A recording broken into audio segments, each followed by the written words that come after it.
Daniel had always believed that love was built on respect. For 6 years, he and his wife, Clara, shared everything. Dreams, laughter, and quiet evenings that made their little apartment feel like home. But over time, something began to change. Clara became distant, restless, and often compared him to others. At first, Daniel ignored it, believing it was just stress or fatigue.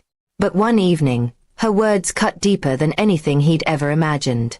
They were at a small dinner gathering with friends. Clara's best friend, Megan, had joined them.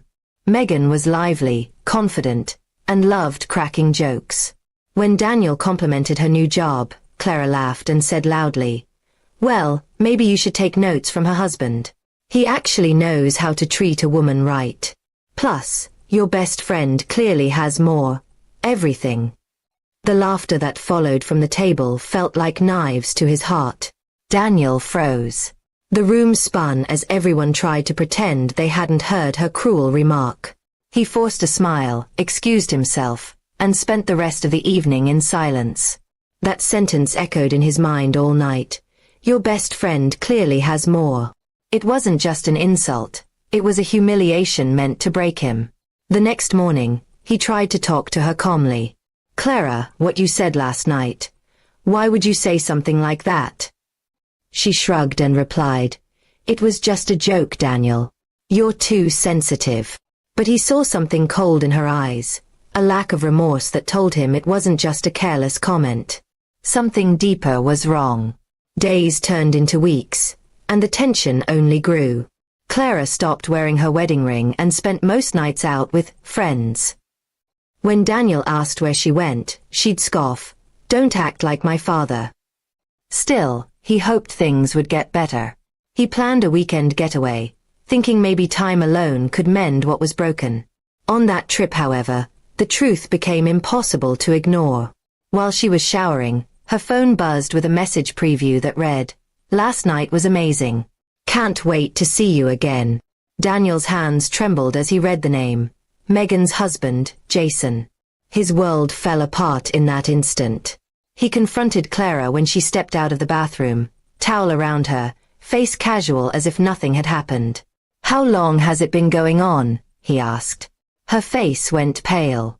She stammered, tried to deny it, but her silence spoke louder than words. When he showed her the message, she broke down, not out of guilt, but because she'd been caught. "Daniel, I didn't mean to hurt you. It just happened. You were too focused on your work." "I felt lonely," she tried to explain. But to Daniel, her excuses sounded hollow. He had sacrificed so much for their life together, working long hours to build a home she no longer appreciated. He didn't shout. He didn't throw things. He simply said, "We're done." That calm, final tone scared her more than any anger could have. She tried to plead, saying it was a mistake, that she loved him, but he had seen the truth. She had lost respect for him long ago.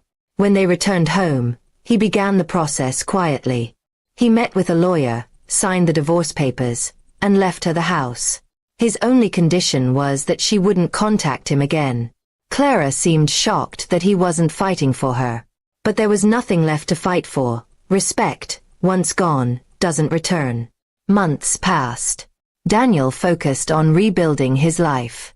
He joined a gym, took up photography, and reconnected with his old friends. For the first time in years, he felt peace. Meanwhile, Clara's life fell apart.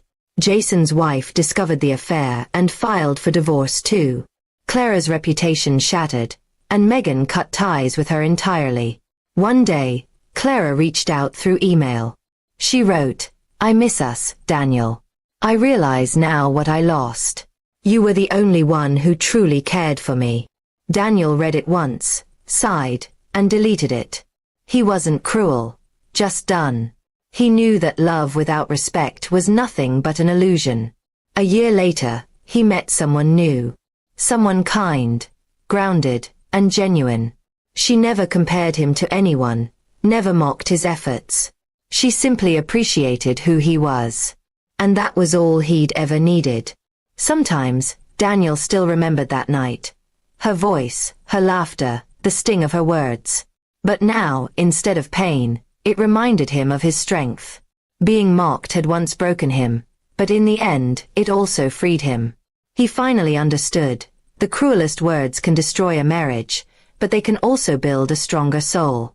And Daniel walked forward, leaving behind not just Clara, but the version of himself that ever doubted his own worth.